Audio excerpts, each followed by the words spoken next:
Good morning everyone. Today my topic is male reproductive system and this video is continuation of lecture 1. So this is lecture 2. This is lecture 2.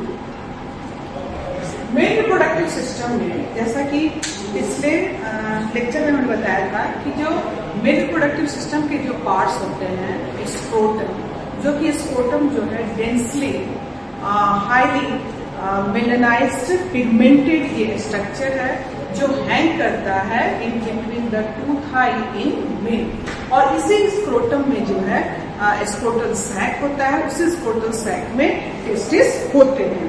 तो male child में ये testis जो होता है वो grow करता है, यानी कि टेस्टिस जो कि मेजोडर्मल ओरिजिन है, मेजोडर्म से ही आता है और किडनी के पास ही ग्रो करते हैं। और at the time of the 7th month, यानी कि गेस्टेशन पीरियड जो 9 मंथ का होता है ह्यूमन फीमेल का, तो ये गेस्टेशन पीरियड में जो 7 मंथ का जो मेल चाइल्ड होता है तो उस समय उसके जो टेस्टिस होते हैं वो डिसेंड करते हैं किसमें, स्क्रोटम में। और ये टेस्टिस जो डिसेंड करते हैं in the influence of the testosterone hormone, जो कि मैंने अपने पिछले वीडियो में बताया था, जिसमें तो at the time of the birth ये टेस्टिस जो होते हैं वो आ जाते हैं respective scrotal sac and this scrotal sac is in the scrotum. दूसरी बात ये कि इस मेल रिप्रोडक्टिव सिस्टम में जो आज हम लोग देखने जा रहे हैं उसमें देखे जा रहे हैं कि इस स्क्रोटम में जो कि हाईली ये पिगमेंटेड स्ट्रक्चर है और इसमें ये जो टेस्टिस है, तो टेस्टिस जो कि ओवल शेप्ड स्ट्रक्चर है और इस ओवल शेप्ड टेस्टिस जो है कई कंपार्टमेंट में, यानी कि इनकी जो कवरिंग्स की अगर हम लोग बात करें तो coverings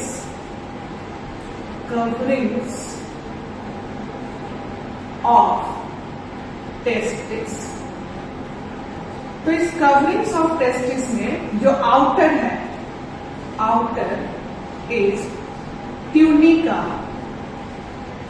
वैजिनालिस। So first one is outer and then middle is जो white fibers का बना है ट्यूनिका albuginea,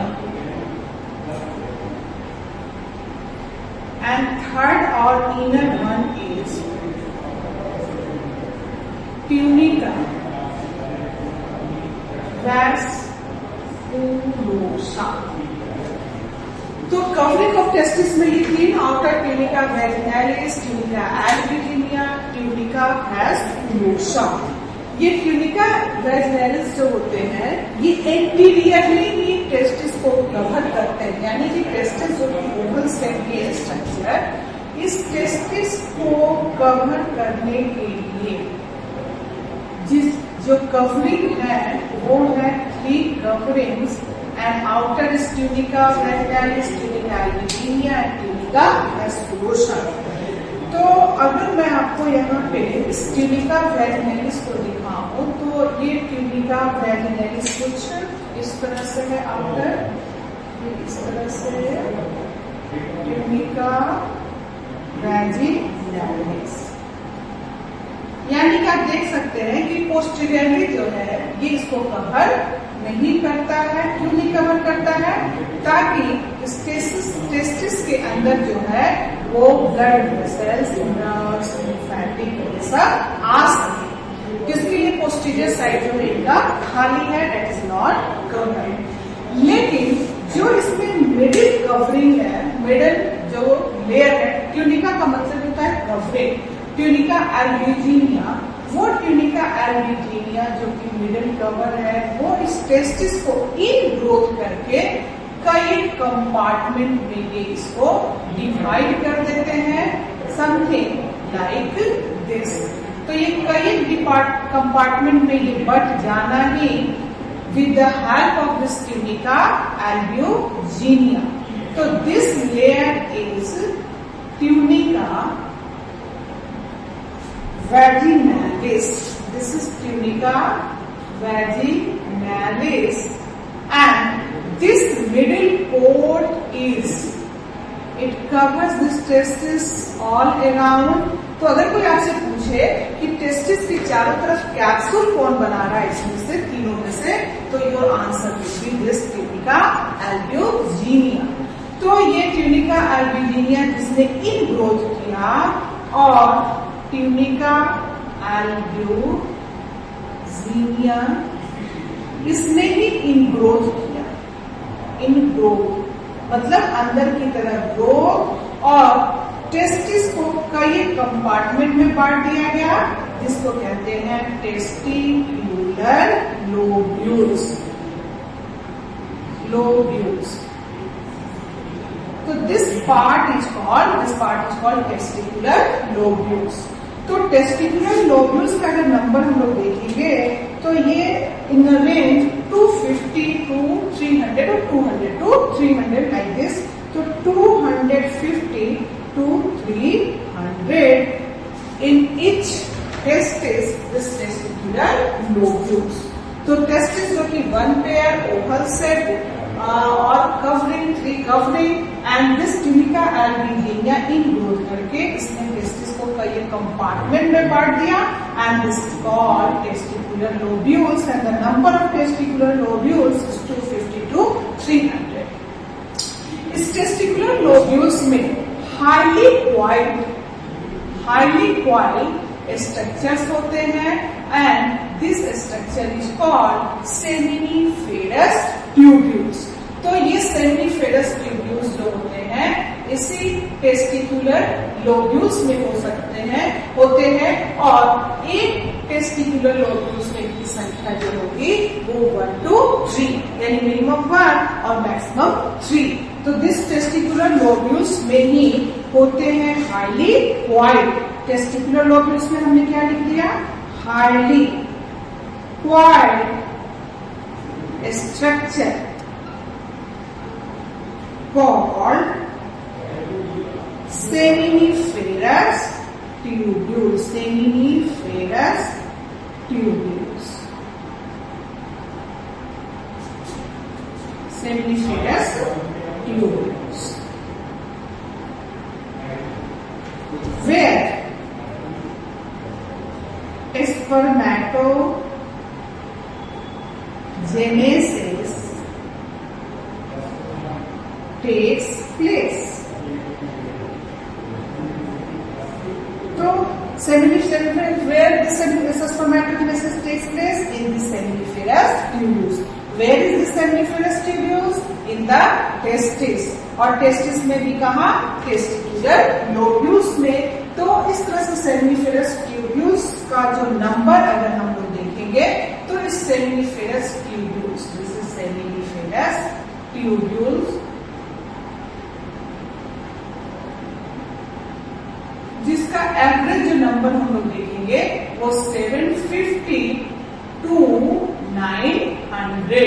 अगर मैक्सिमम डेंसिटी से देखें तो 900।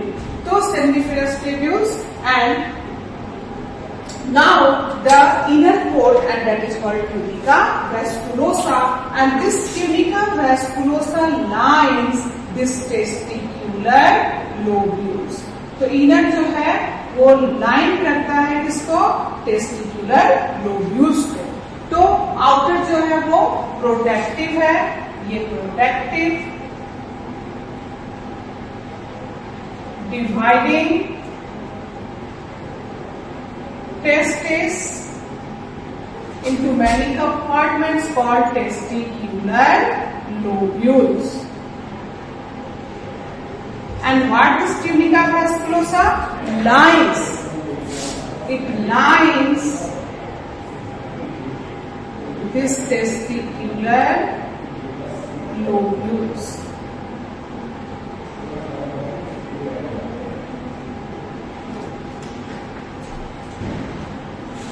ये अच्छे से याद रखना है। अब ये जो सेमिनिफेरस ट्यूब्यूल्स है, तो सेमिनिफेरस ट्यूब्यूल्स में हमने आपको बताया कि spermatogenesis takes place.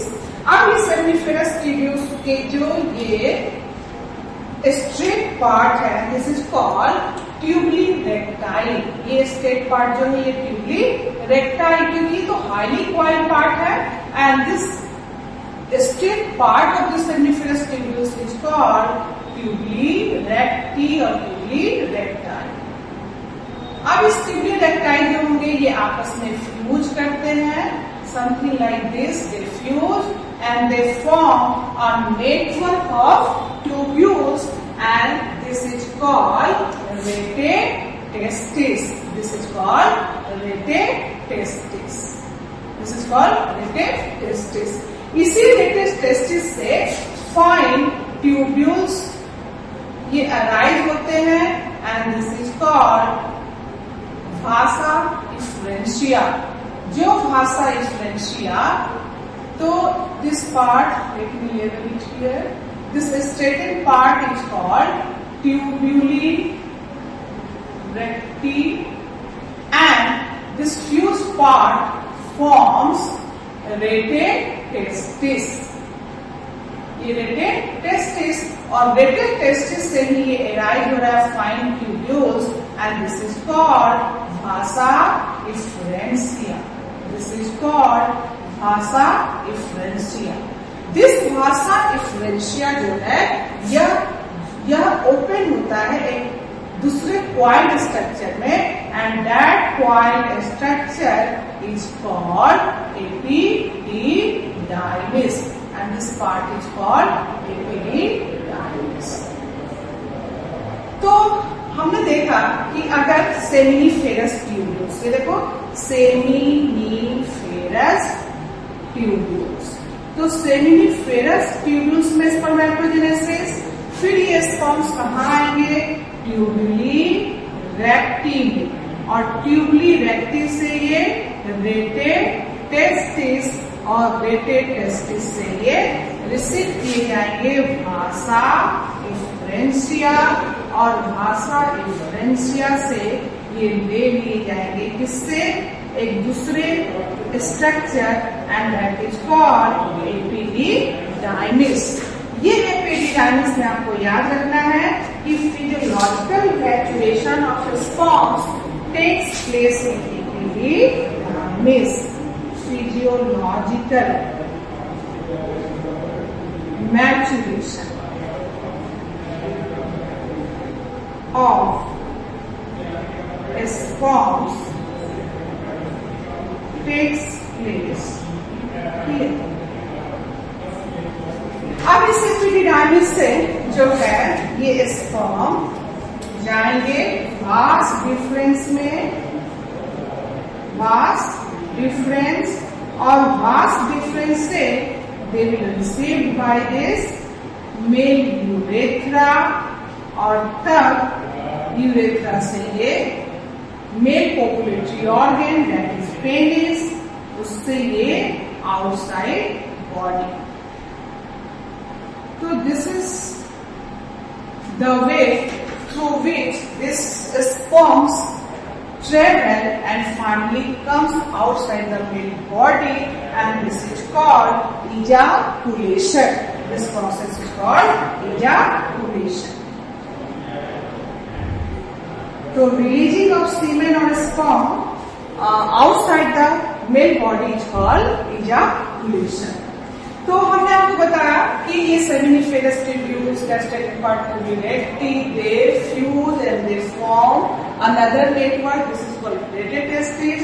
From this rete testis arises fine duct and this is called vasa efferentia. Its number may be 10 to 20. तो दो टेस्टिस है तो 10 to 20 में कितना हो जाएगा? 20 to 40 यानी 10 to 20 तो दोनों में काउंट करेंगे भाषा एफरेंशिया तो 20 to 40 ये याद रखना है आपको. तो भाषा efferentia now it opens into this epididymis और एपिडिडाइमिस में भी इसके कई पार्ट होते हैं. तो जो पार्ट ने रिसीव किया इस एपिडिडाइमिस को उसको कैप्यूल बोलते हैं, इसको बॉडी बोलते हैं और नीचे वाले पार्ट को हम लोग कॉर्पस कहते हैं. तो खैर उतना डिटेल्स अभी 10th में नहीं जाना है हम लोगों को. तो this part is called epididymis and it is also a coiled structure where the physiological maturation of sperms takes place.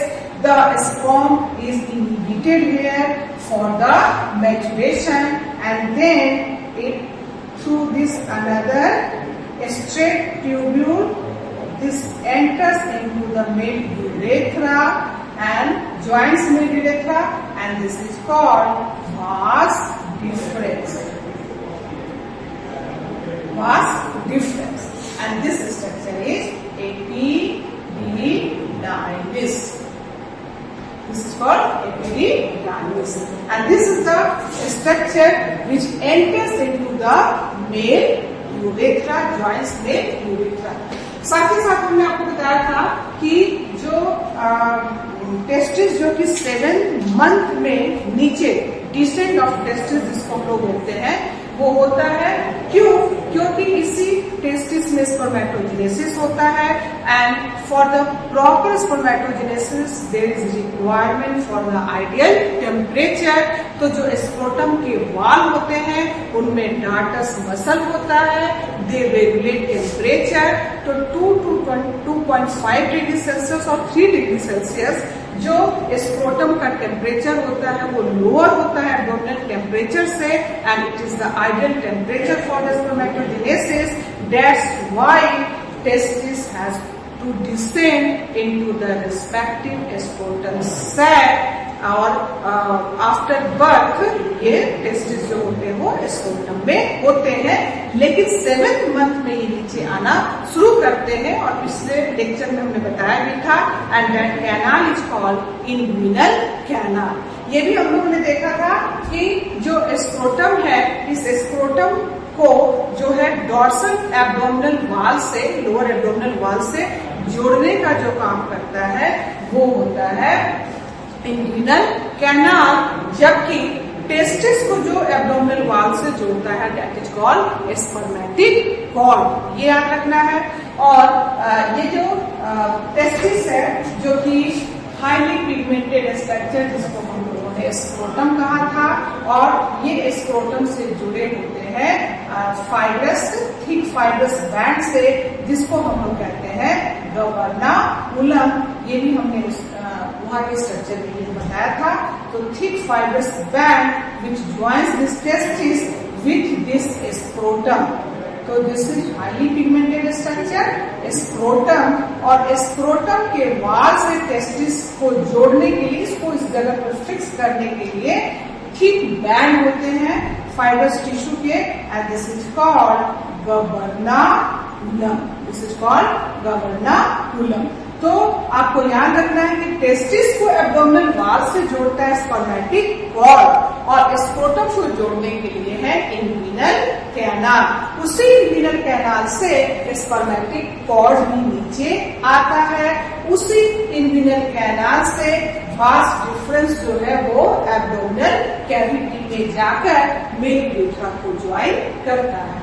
तो ये सब कुछ बेसिक बातें आपको यहाँ से याद रखनी होंगी, और हम लोग नेक्स्ट क्लास में जो है वो स्पर्मेटोजेनेसिस देखेंगे और मेल रिप्रोडक्टिव सिस्टम का जो पार्ट्स है, how this urinary bladder, urethra, and how this vas deferens joins, and we will discuss about the accessory reproductive gland, that is prostate gland, Copper's gland, seminal vesicle। ये सब कुछ structure मैं अपने next class में बताऊंगी। सो आप बार बार video को देखिए, समझिए, नोट्स बनाइए। Thank you so much.